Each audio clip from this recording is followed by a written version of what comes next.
From the Library of Congress in Washington, D.C.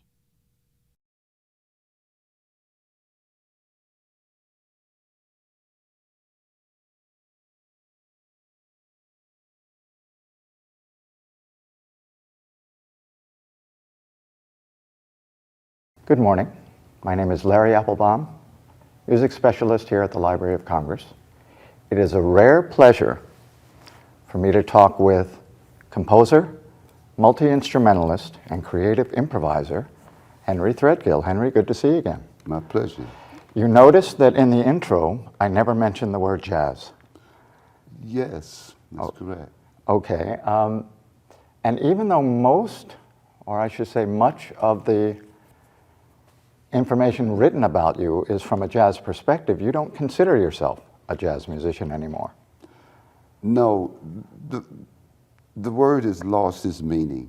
It has no meaning anymore. It's been diluted so badly. You know, we took 10 people and asked them, held up my shoe, they would all say it was a shoe. We took 10 people and we held up a piece of music, we called it jazz, and we would have 10 different opinions on whether or not it is or not. I think it was the music of Buddy Bolden, probably, where that word first came up.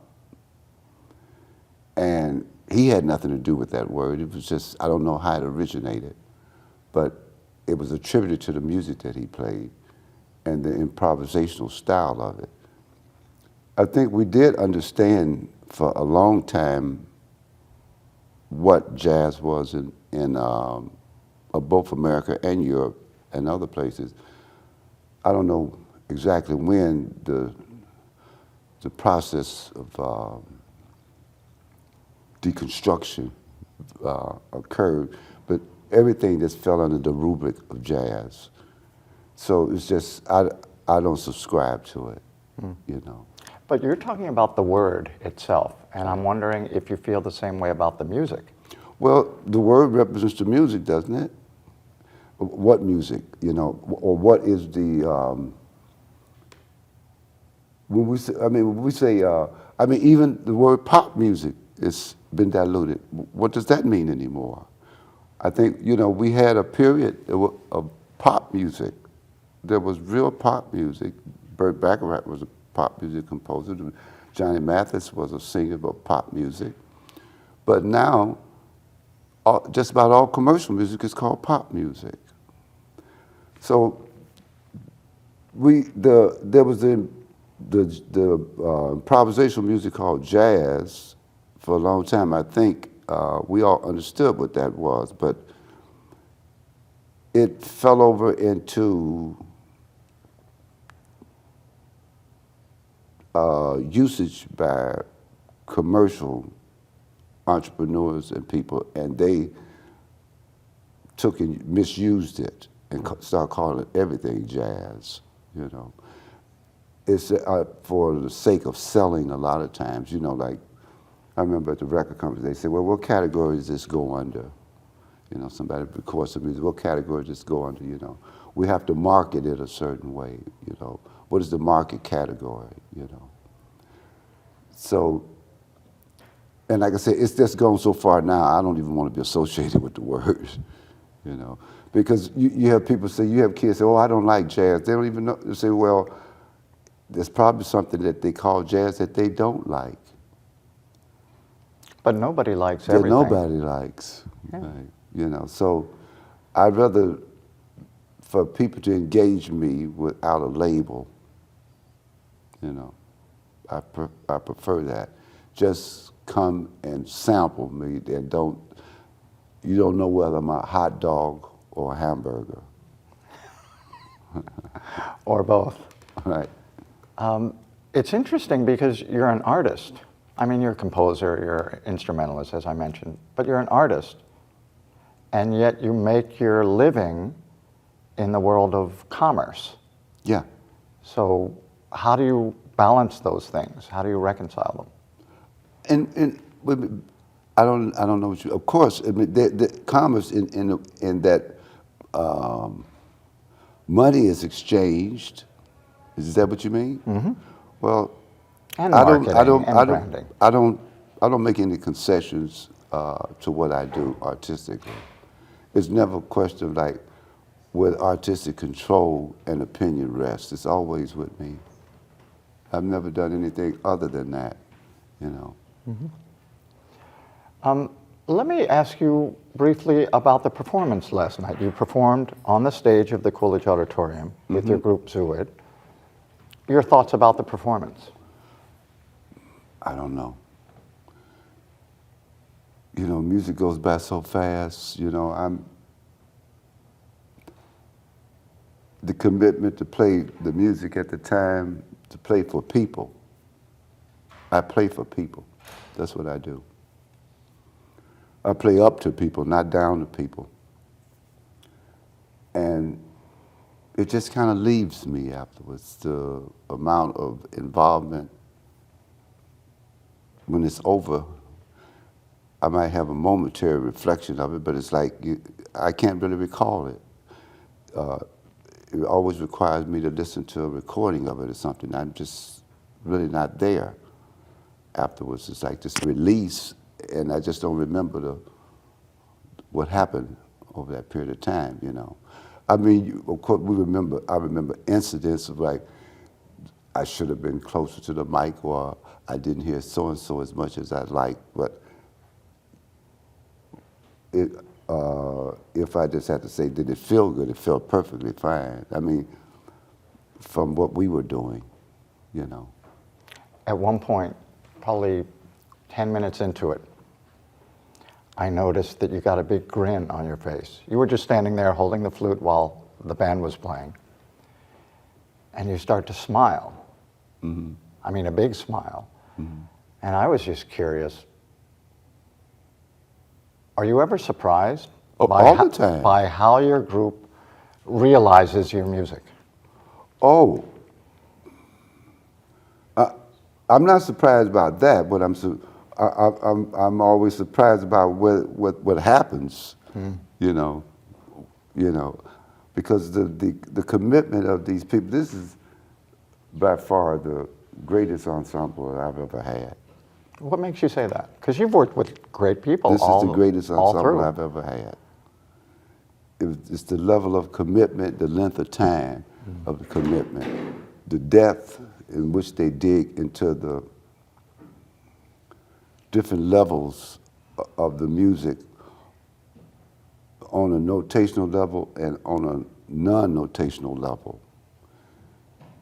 That 150% involvement for this length of time has caused a connection between these musicians, a type of telepathy that has created the highest level of ensemble that I've ever experienced. Now, so much of, because everybody in the group is an improviser, and improvisation requires being in the moment. Yeah. Is there a way that you prepare to be in the moment? How do you train yourself to be in the moment?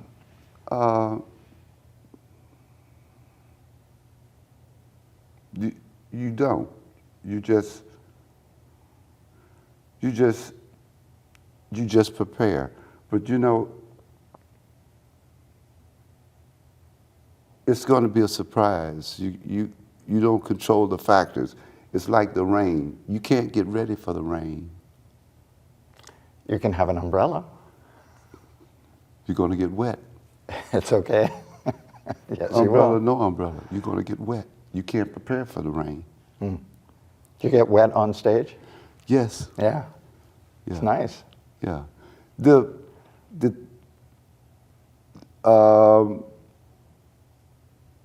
What we do is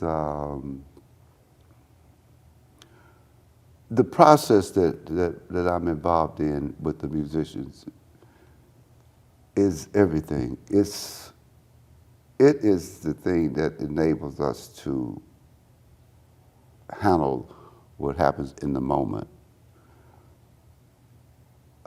It's a process that I had learned over years how to work on music.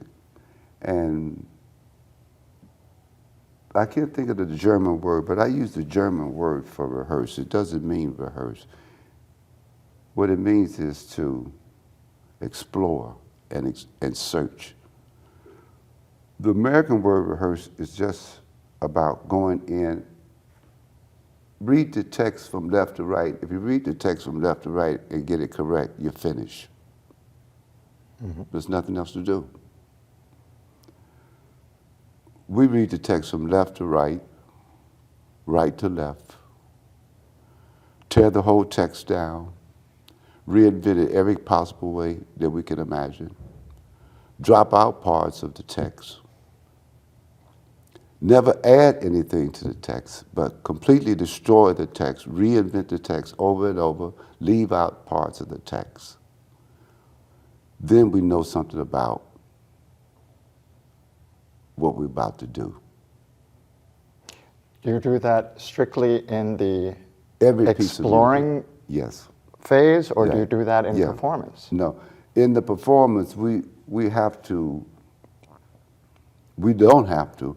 Sometimes we can just come up and just improvise. But when we're playing material that I've written, that we've been working on, we generally plan a type of chorus, but we really don't know what's going to happen in terms of content.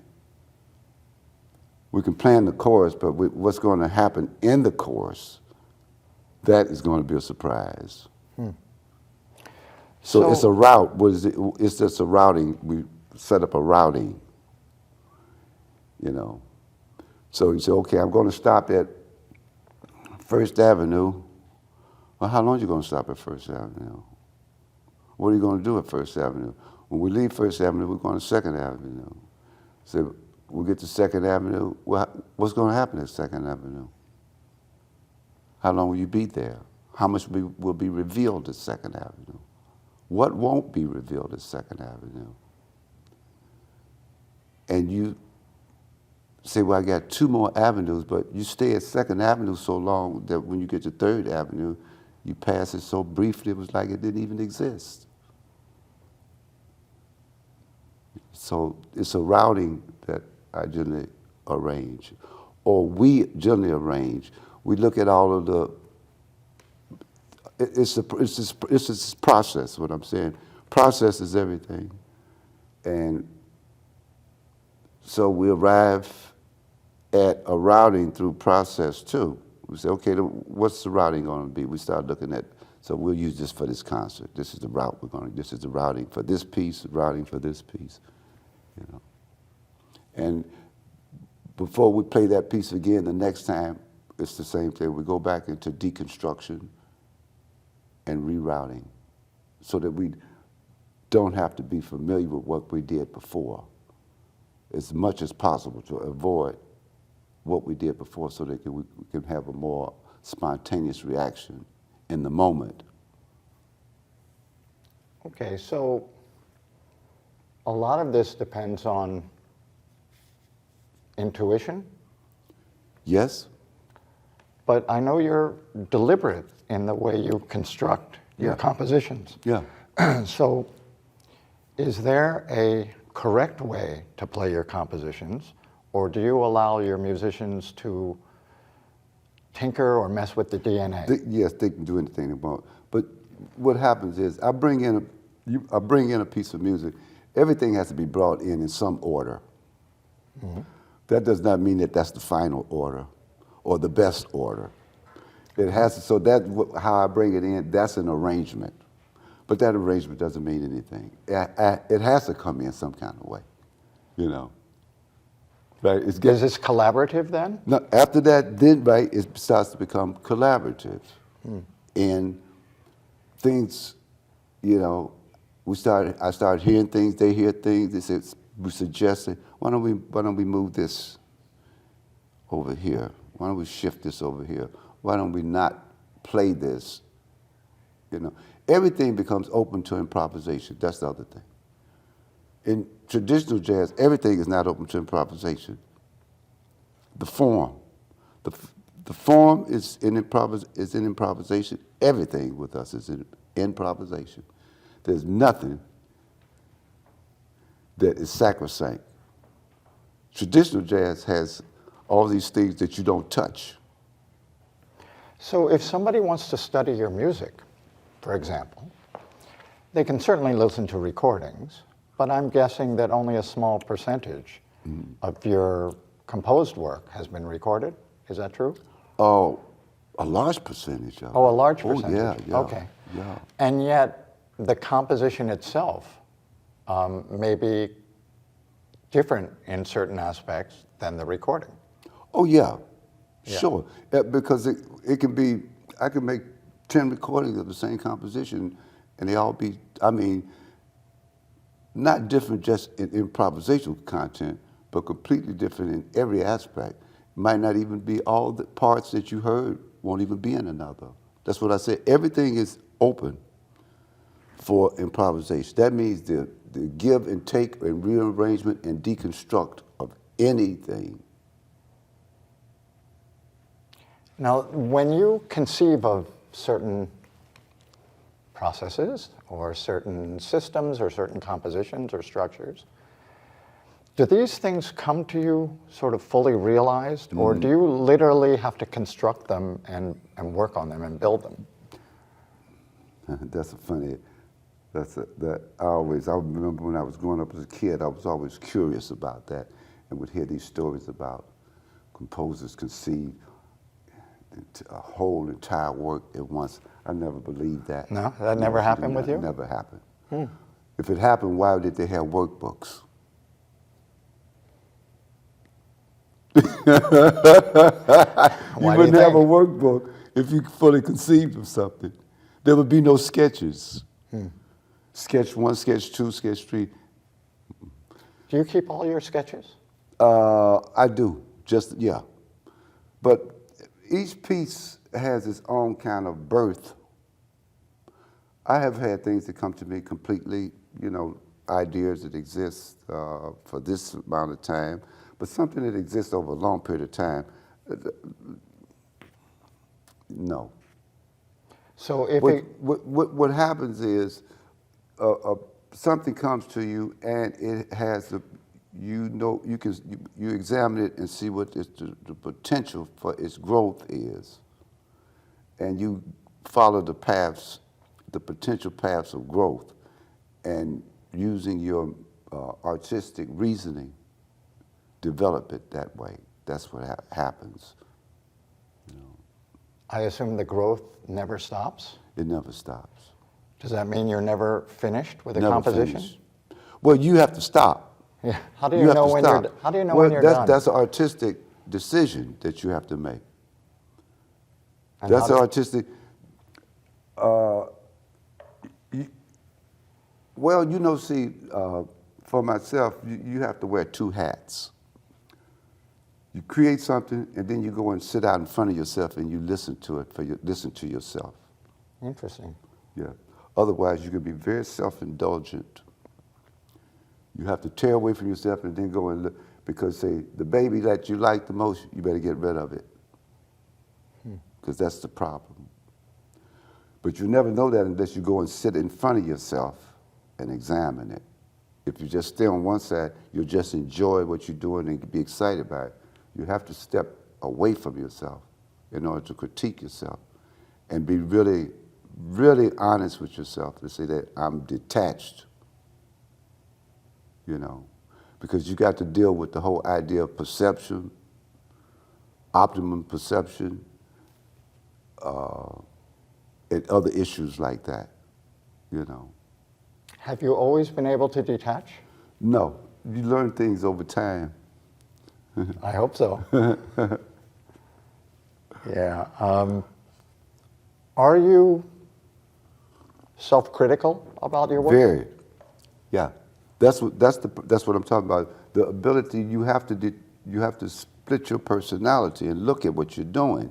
You can't just create, because you have to be in the receptive mode to really examine what you're doing. See. Does that? One is like somebody that's sending a signal, and then there's a person, then there's something that's receiving a signal.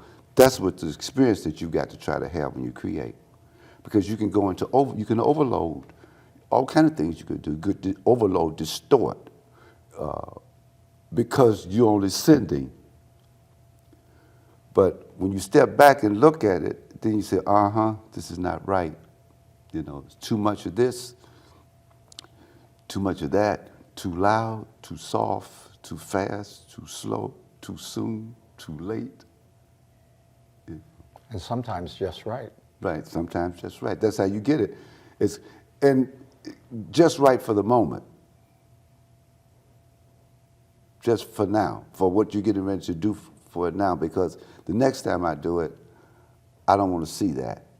I really want to try to get away from the last thing I did. If this particular composition A, when I come back to it, I really don't want to have to go that route, same route, you know. Because, we tend to human beings, artists are no different, we into self-satisfaction. You know, a person don't get up or go to say, give me some food that I dislike and give me those shoes that's too tight. You know what I'm saying? No. Give me the shoes that's comfortable and give me something that tastes good and give me the soft chair, not the hard chair.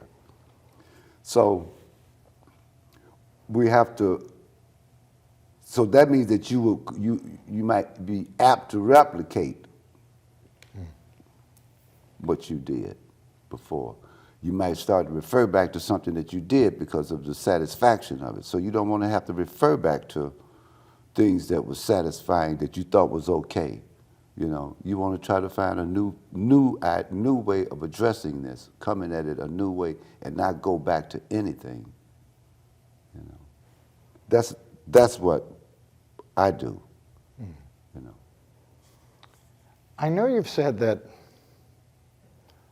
live music is it. Yes, it is. That's the way to really experience it. And yet you don't perform that much. You perform as much as you want. Yeah. But is that a conscious choice to not hit the road so much? Well, it's the reality too. There's no road to hit. There's no, the whole, the business of, is down. I mean, but you haven't been to D.C. in a long, long time. I know, but not just D.C., you know. At this point, I mean, like I live in New York, I only would play in New York twice a year, period.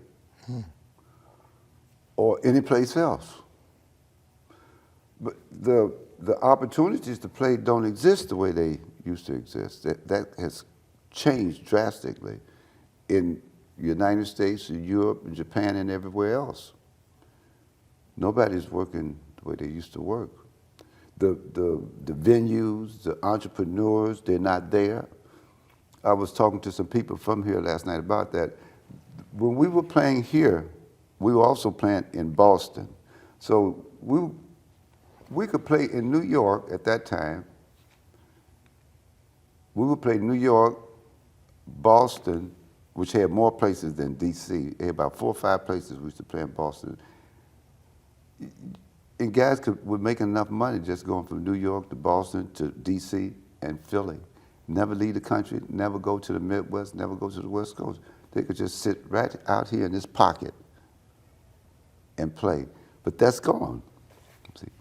Do you have a sense for why it changed? There's a lot of reasons for that. And it happened over a period of time. How did these venues change in all of these cities? I mean, we lost all those places in New York. There's hardly, look at the performance demographics in New York now. They're in Brooklyn. Brooklyn has all of the young, they can't afford to live in Manhattan anymore. Artists can't live there, it's unfriendly.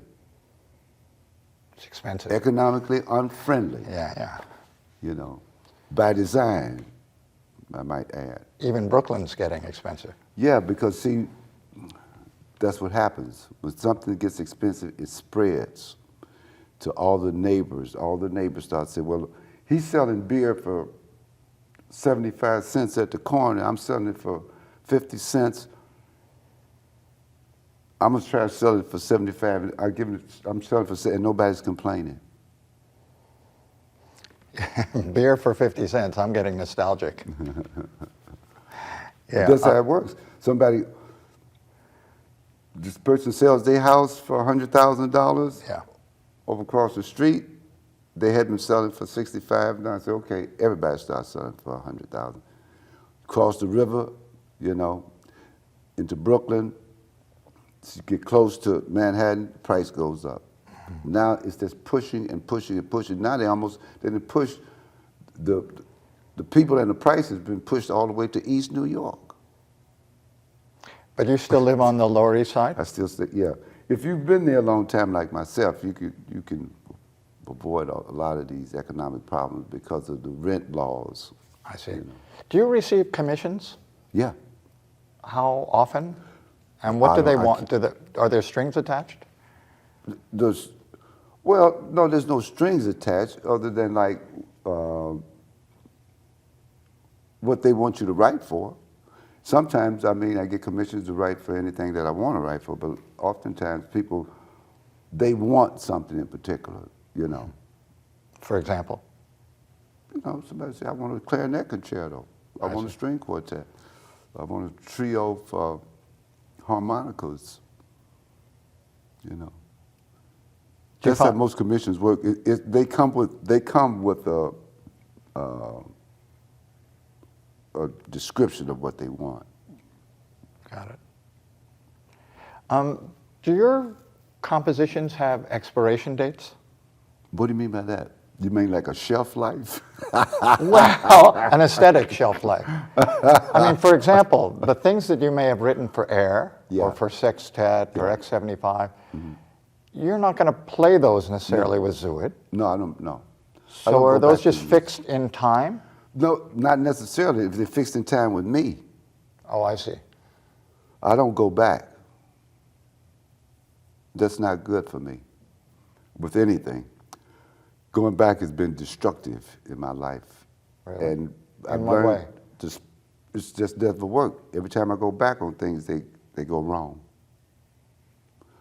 Forward is the best way for me in everything. It's taken a long time to spread that out over every aspect of my life, but that is the best way.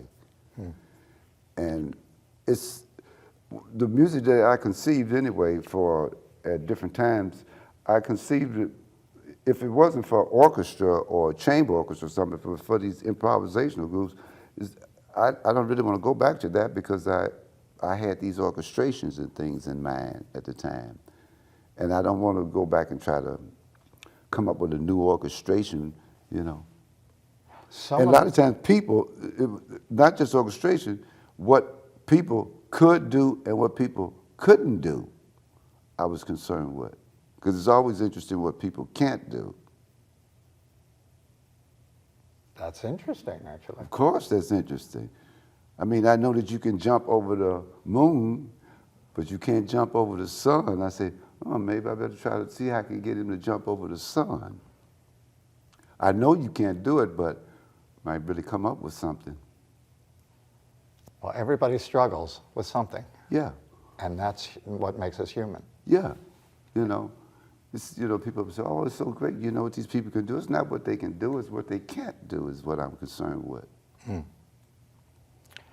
For the people who will be viewing this webcast or maybe listening to the podcast, who may not know as much about you personally, they may know your work, but not your life as much. You grew up in Chicago, yeah? Mm-hmm. What part of the city? Basically the South Side. Over the years I lived all over. I wouldn't say, I never really lived on the west side of Chicago. I always lived on the south side or the north side. Okay. We don't really call the east side in Chicago. Chicago is referred to north side, south side, and west side. There is an east side, but it's absorbed in the south side or absorbed into the north side, you know. So how did living in those neighborhoods inform your love of music and what you're really drawn to? Well, I don't know about those neighborhoods so much as like, I wouldn't even say those neighborhoods, but more of what I learned when I was growing up as a kid, radio. Radio. And some live music in the streets of Chicago. Yeah, because radio, that's where we visited, so much music. Chicago community, remember the two largest communities outside of Serbia and Poland was in Chicago. Polish music, Serbian music. And those were the days when radio would play a lot of different kinds of music. Exactly. Not just one format. Exactly. So I heard a lot of that as a kid, besides all the music came out of the black community that was on the radio, and classical music that was on the radio, but the Eastern European music that was being played, and hillbilly music, what they call country and western music now, that was very prevalent. Country and western, hillbilly music, Eastern European music, black music was, radio was loaded with that, and I just sat and listened to that as a kid from far back as I can remember for hours. Although and people would hear it in the street too. Yeah, people associate you with playing the alto saxophone, and yet your first horn was tenor. Tenor, Yeah? right. And there's this great tradition of Chicago tenor players. That's right. Vaughn Freeman, Eddie Harris, and John Gilmore, and so on. Yeah. Did any of those, I'm sure you went to see them perform. course. Did they share their information with you personally? No, that's not the way, you have to just pay attention. Oh, yeah. You have to pay attention, What does that mean? You don't really. You don't think ask when questions? you're young, yes, you do. You think that you can ask these people stuff. They can't really be telling you anything. You need to. You have to discover on your own and pay attention. Because if I tell you how to do it, now you're gonna be doing it like me. You're gonna be doing it the way I told you. Whether I do it that way, but how I told you. Now I've got you locked in. I put handcuffs on you. You got to pay attention. But when you're a kid, you ask. And sometimes you get upset because guys don't tell you things, but that's not the way the education works. Music education in the music, so-called jazz, doesn't work that way. You have to suss it out for yourself, as opposed to the way it's done now in these schools and universities. 100 kids sit out there and they tell 100 people in the room how to do something. To tell 100 people how to make this note, how to play that, how to negotiate this. So they all come out of there doing the same thing. Now, all of the great people in this music called jazz or pop music, who sounded alike? I don't think Stevie Wonder sounded like Elvis Presley. I don't think Howlin' Wolf sounded anything like Muddy Waters, or Eddie Lockjaw Davis sounded anything like Lester Young.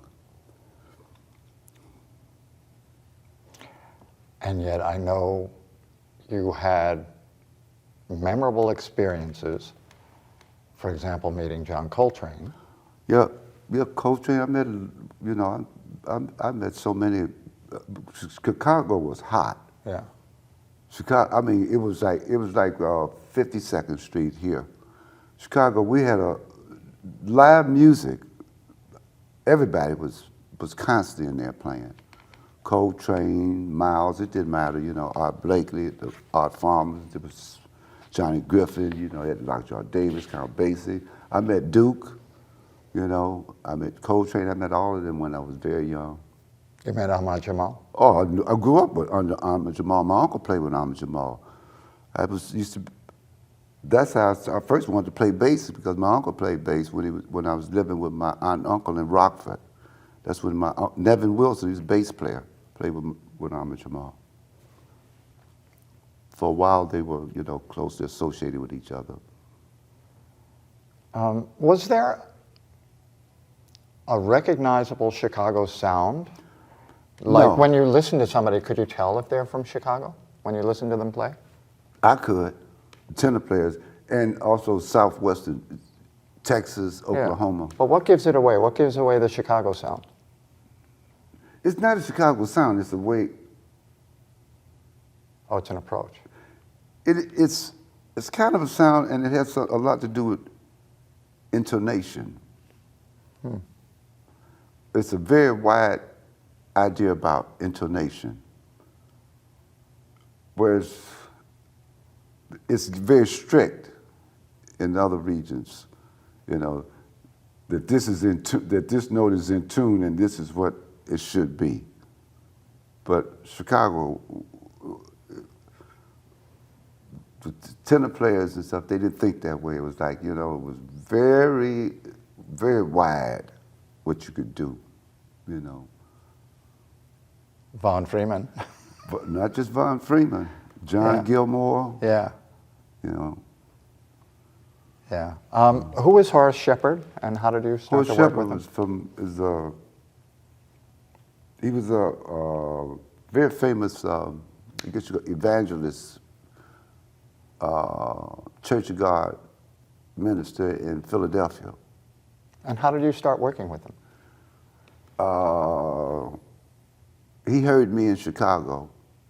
At the time, I was playing with a sanctified church, with Church of God in Chicago, and he had a group that was like, you know how Billy Graham had all these people with him.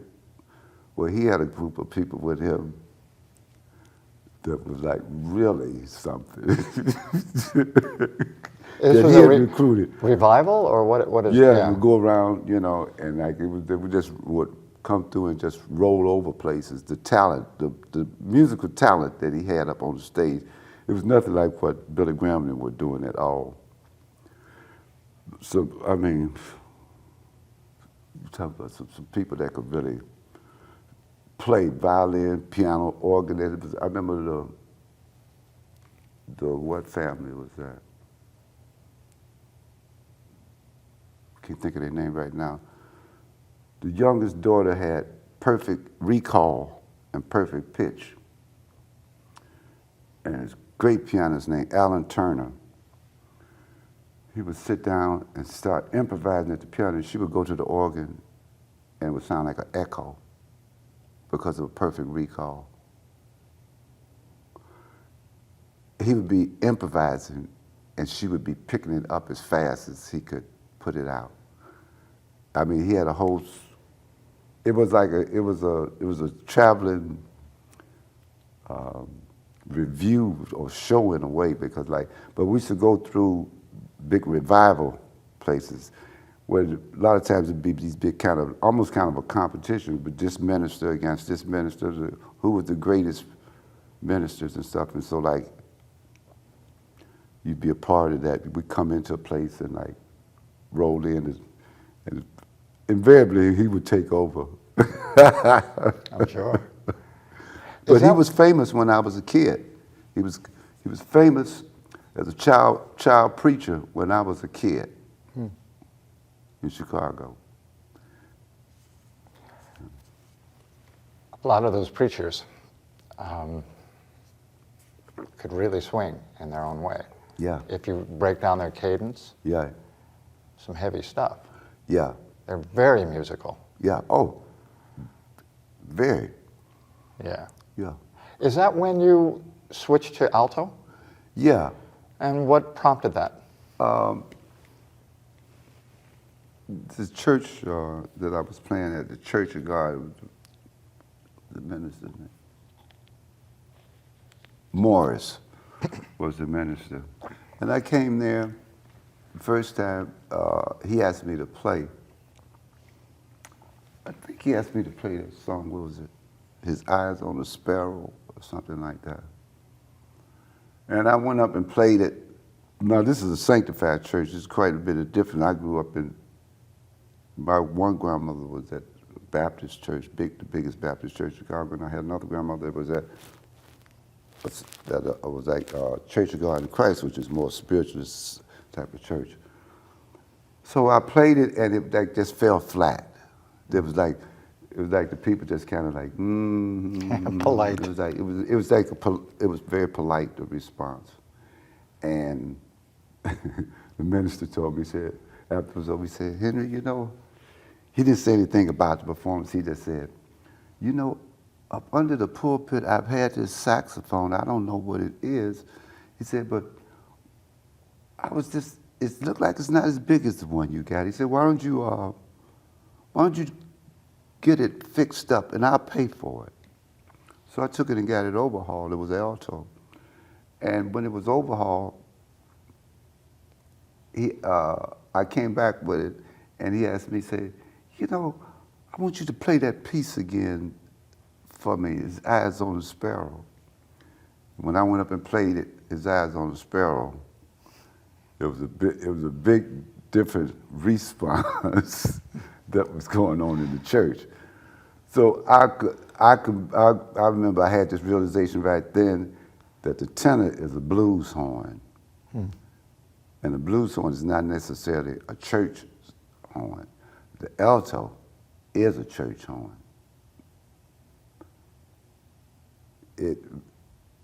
The register is the vocal register, is what it is. It's the vocal register of it, you know. That's a life lesson. Yeah. Yeah. So there's some interesting things that happen in your sort of earlier in your career where you have this experience working blues, jazz, and whatever, other kinds of music in Chicago. Then you go out on the road and play gospel, sanctified music. Right. And then you're starting to mix with and perhaps collaborate with Muhal Richard Abrams and things that led to the experimental band. Right. But then there's something that happens. By the way, when did you first meet Muhal?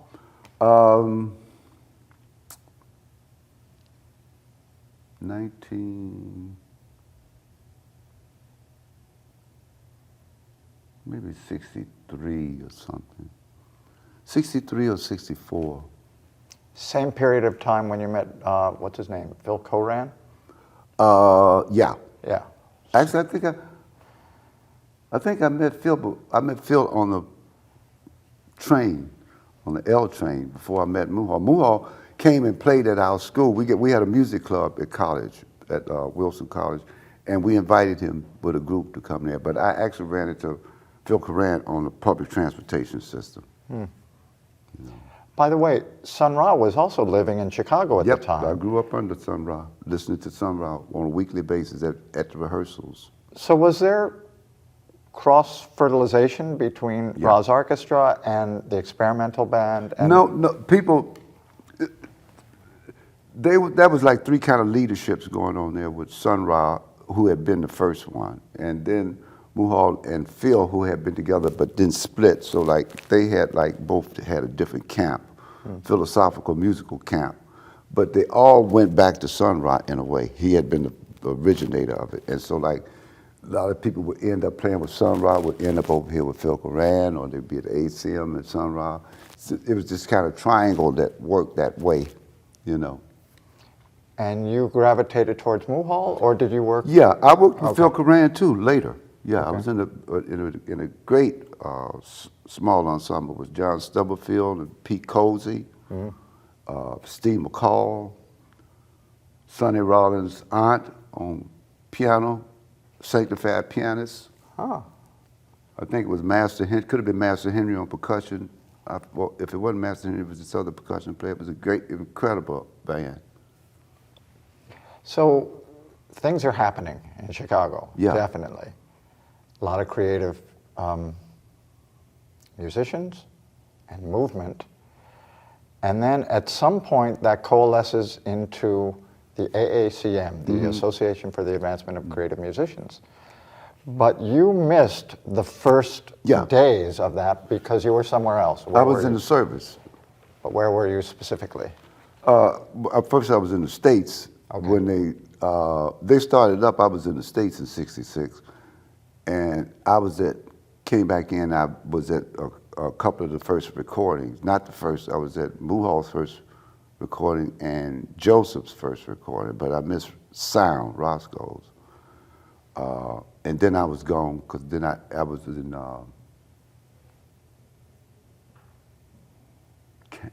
Kansas. Yeah, Kansas. And then I went to Vietnam. And Did when you I came- enlist or were you drafted? I enlisted for the draft. You enlisted for the draft. You know what that is? What that means? No. Explain. Either you drafted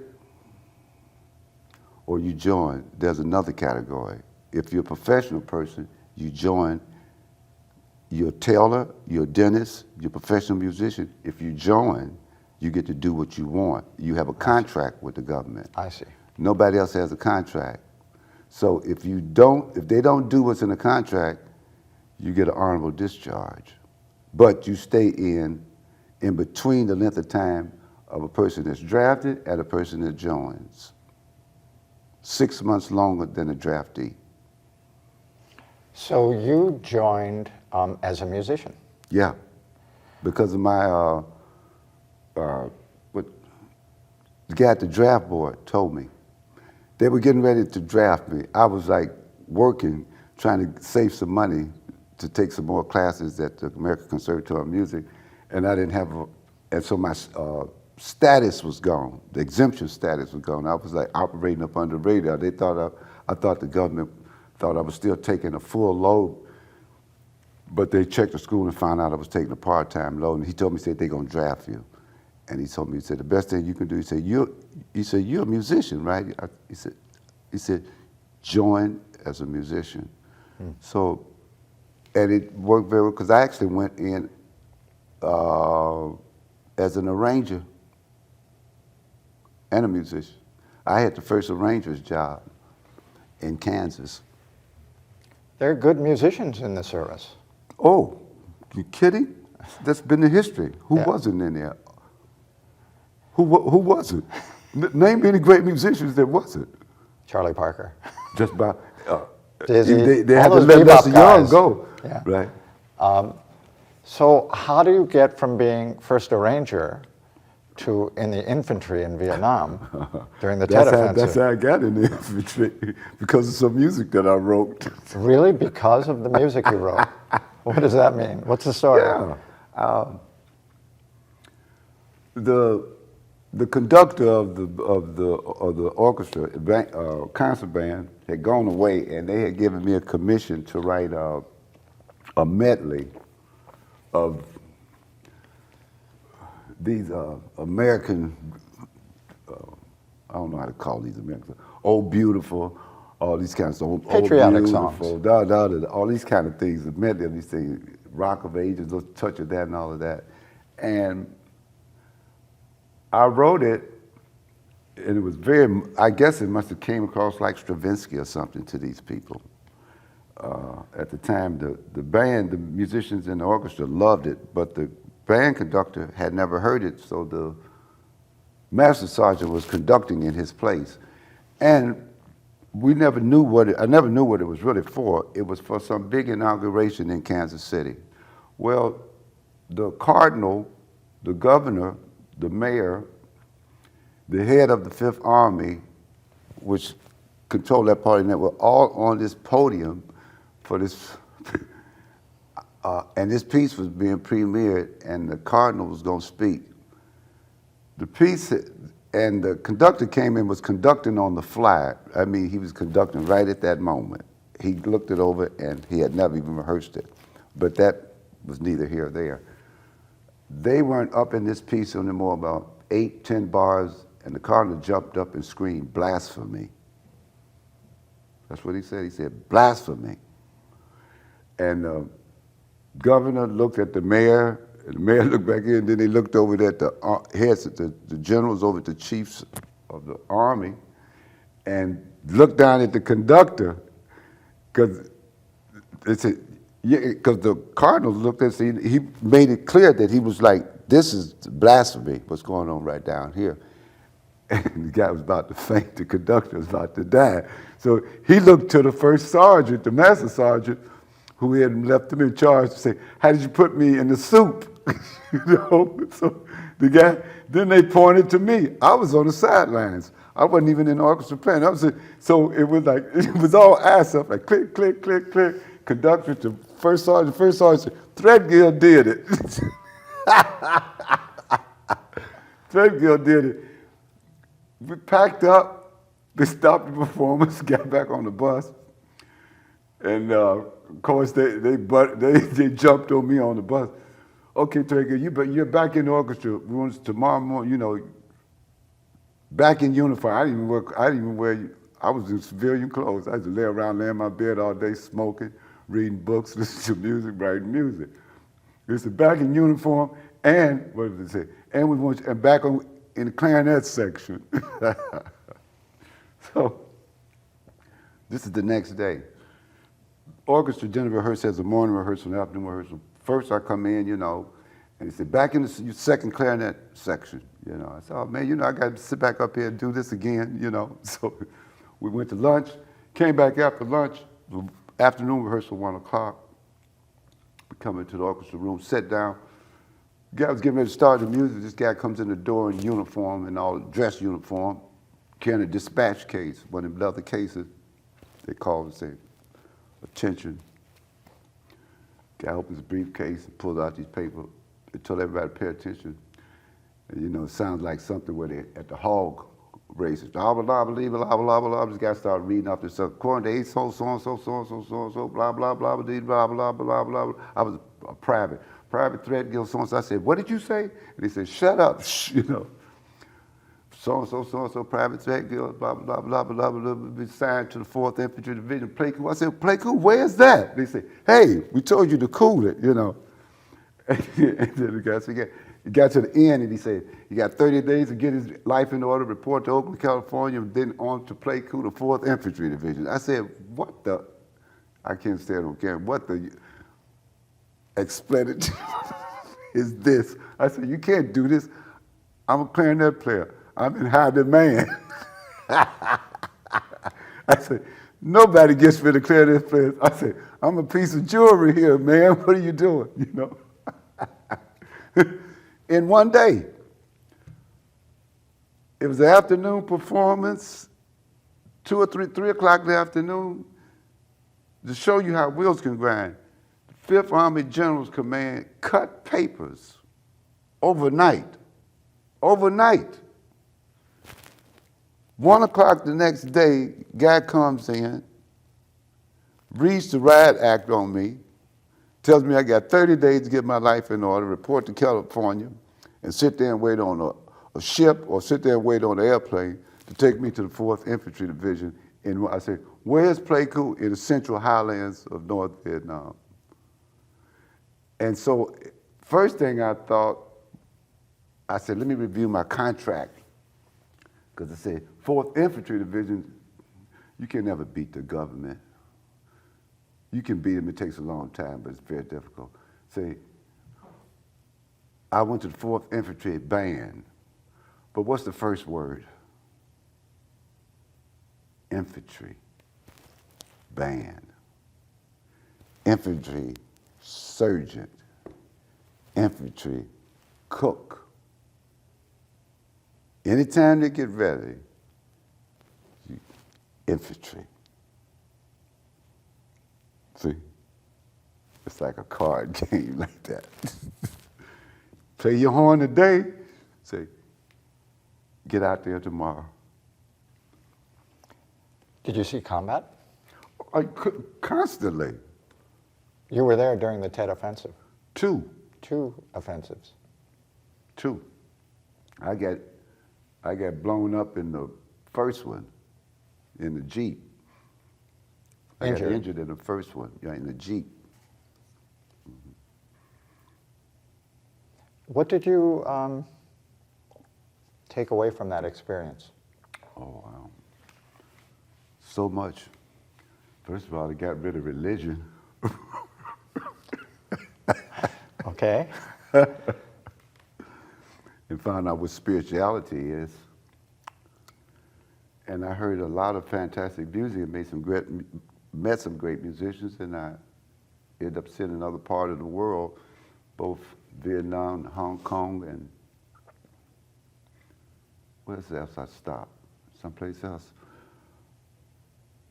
It just, it's that's something you could never put in a little nutshell. I mean, that was like life and death type of experience that exist on an everyday basis, you know. And like you said, people always say, you see combat. What do you mean, you know? That probably was the last war that was closest to the classical idea of combat in terms of this force meet this force.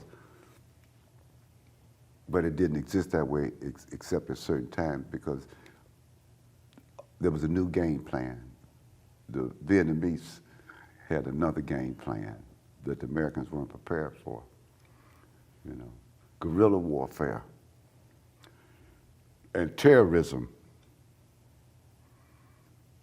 real sophisticated terrorism. I mean, really sophisticated terrorism. What we're calling terrorism right now is more like gang thuggery, very unsophisticated, as far as I'm concerned. Psychological, you know. Let nothing happen. First of all, cause an accident. An accident means to focus on something, for something to be focused on. It calls something to be focused on. So there's a heightened sense about something. They create a heightened sense, and then let it just go on and on and on, and nothing happens except for this heightened sense. Just when you're about ready to look away, something happens. Boom.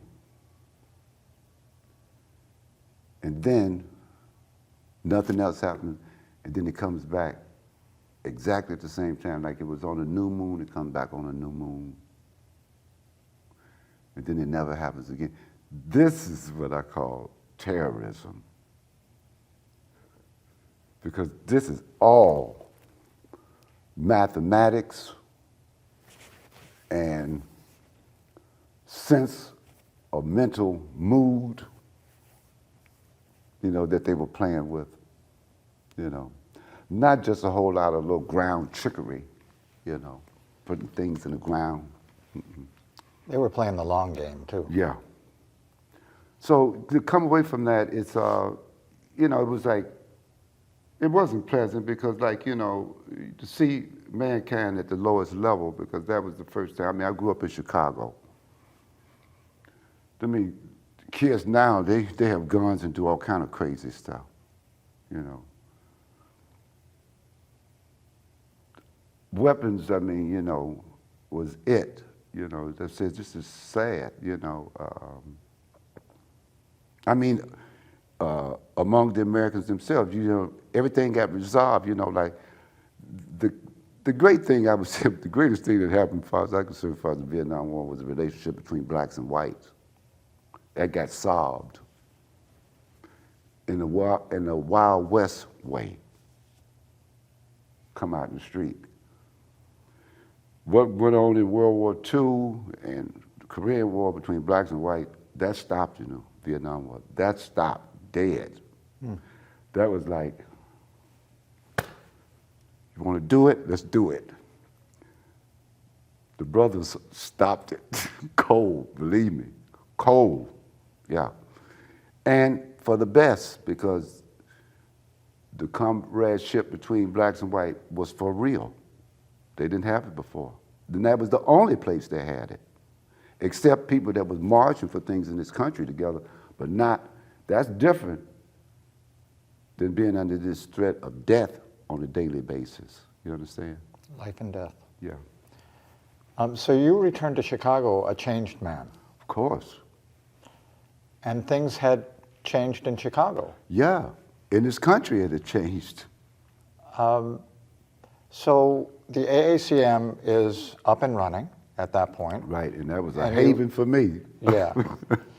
And then within a year or so, within a year or so, many of the AACM people went to Paris. Right. But you chose not to go. No, because I had just gotten back. I was landing, and I needed to get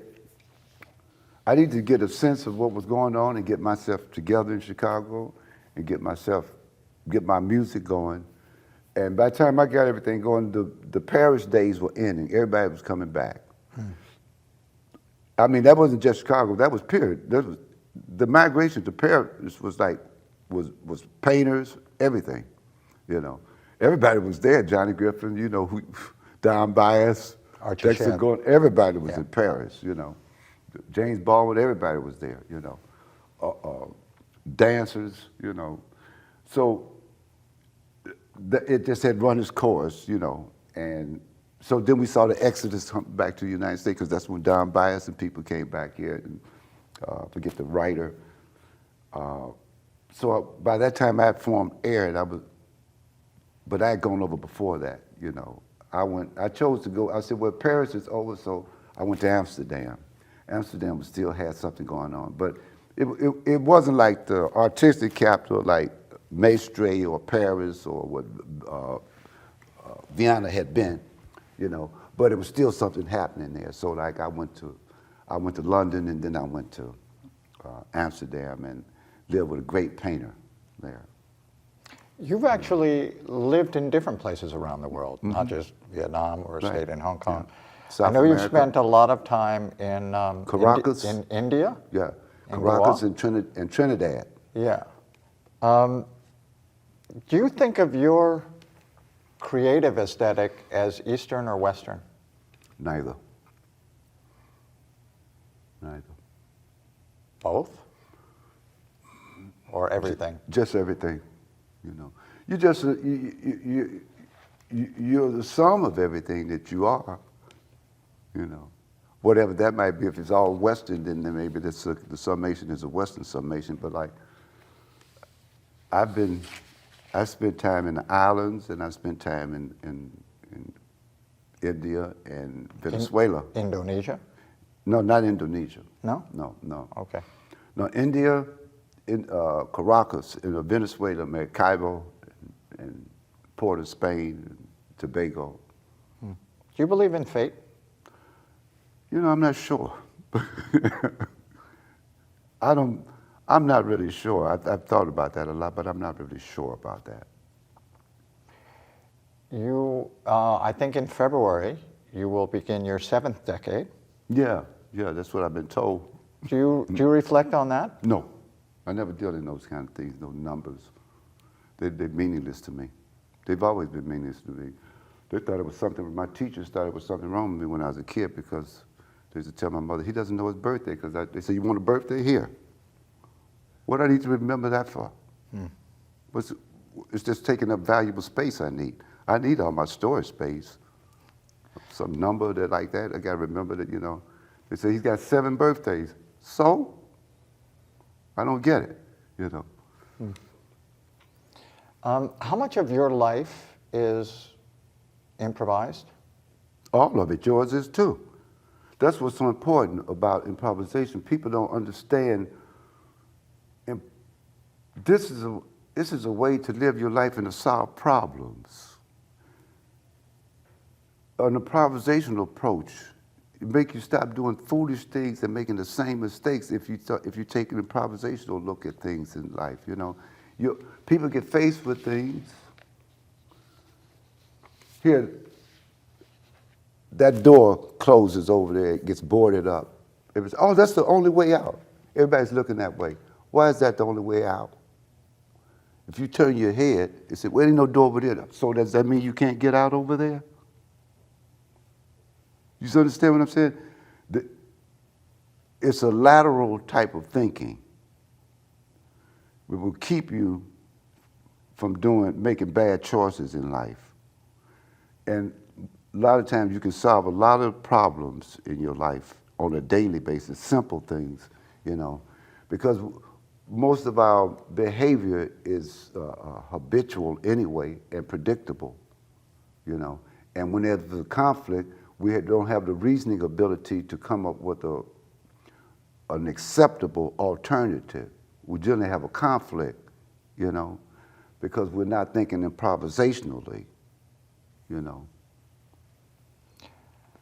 We have just begun to scratch the surface here. Yeah. I know you have to get back to the hotel. In fact, you got to get back on the train. Yeah. Oh, yeah. I'm running behind. Okay. One last question, if you don't mind. As a composer, as a musician, as a man, how do you measure success? That you are convinced that you found the thing that makes you happy in life, and that you accepted that you want to do it for the rest of your life. Henry Threadgill, continued success. Thank you. Thank you. This has been a presentation of the Library of Congress. Visit us at loc.gov.